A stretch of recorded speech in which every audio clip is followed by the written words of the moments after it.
سلامونه جوړ په خیر له پوهاي میډیا څخه مو د سپورت خبرونو ته زه واحد مومن هرکلی کوم.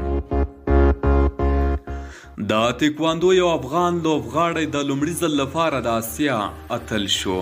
د تکواندو فدراسیون د مطبوعاتو مسؤل ذبیح الله شهزاد نن یکشنبه د غبرګولي 13 نیټه رسنیو ته وویل چې محسن رضایي دغه راز د دغو سیالیو د سرو زرو میډال وګاټه.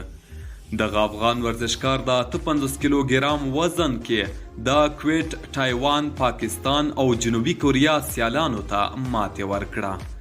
دغه سیالۍ د 21 هیوادونو د 109 تنو ورزشکارانو په ګډون د لبنان په بیروت ښار کې ترسره شوې. دا لومړی ځل دی چې د تکواندو یو افغان لوبغاړی د اسیا په کچه د اتلولۍ مقام ګټي.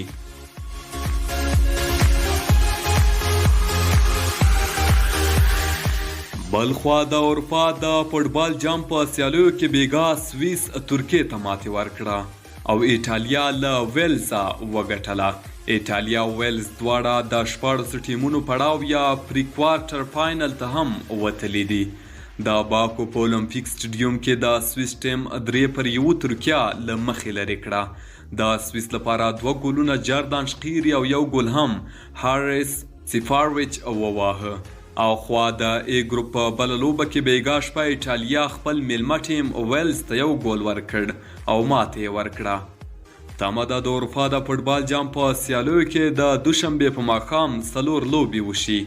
فنلنډ له بلجیم سره مخ کیږي، روسیا له ډنمارک سره او اوکراین او اتریش سره مخ دي او شمالي مقدونیه هم له هالند سره لوبه لري. د اروپا د فوټبال جام سیالۍ د جون په 11 پیل شوي او د جولای تر 11 دوام کوي. دا تر دې دمه د سپورت له ډګره مهم خبرونه تر بیا ښې چارې